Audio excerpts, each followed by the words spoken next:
This case involves Norm Shealy, who's a world-famous neurosurgeon.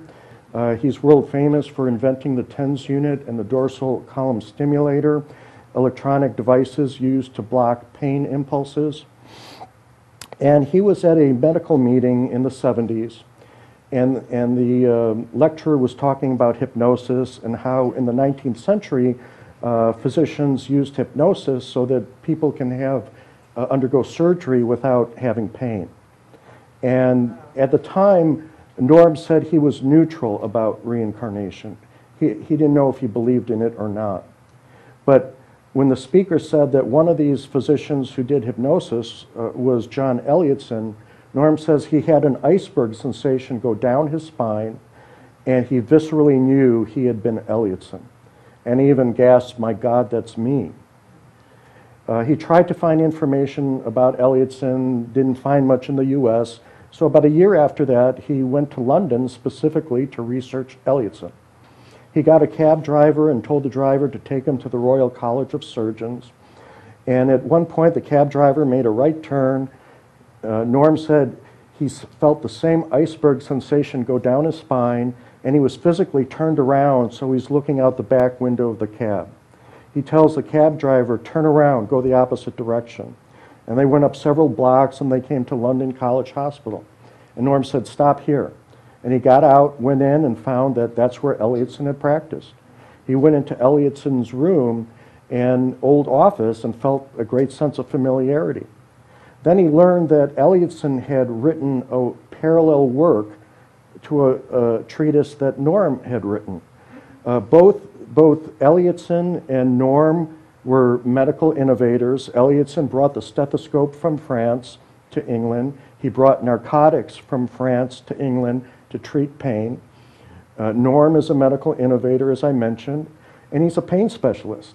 And he kind of jokes that in the Elliotson lifetime, he was putting people on narcotics, and in this lifetime, he's trying to get them off narcotics. And both of them were very much iconoclasts. They're rebels. And the Royal College of Surgeons told Elliotson, "Stop doing hypnosis. You know, you're making us look bad." And Elliotson refused and resigned, and then wrote a lecture on the hypocrisy of medicine in accepting new ideas. And he used all these examples from history. Well, guess what? Norm had written the same treatise and used the same examples from history. And he did this before learning about the Elliotson lifetime. And Norm has been telling this story since 1972. And he's also famous because he's worked with Caroline Myss and has done books with her. And once I had dinner with the two of them, and I asked Caroline, "Have you heard this story?" And she goes, "1,000,000 times." So I heard about this story in the year 2000. And I asked Norm, "Well, do you look like Elliotson?" And he said, "Well, I don't know. I never thought about it." And then he sent me these images of him as a younger man and Elliotson, and it's same basic bone structure. So in these cases, the point I like to make is that spirit being guidance has helped solve the cases. It's not an accident that Jeff Keane intuitively went to the exact spot where he was almost killed in a prior lifetime.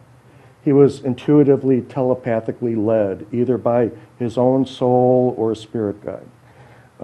It wasn't an accident that Bob Snow went to New Orleans to find the painting.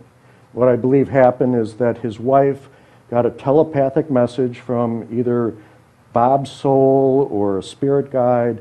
We think these are our own thoughts, feelings, and intuitions, but these thoughts can be telepathically inserted into our minds.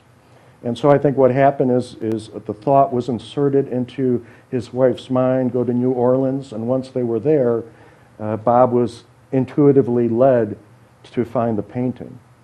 And in the same way, Norm Shealy first had this realization out of nowhere that this was he by this iceberg sensation, and then was led to find Elliotson's office in London.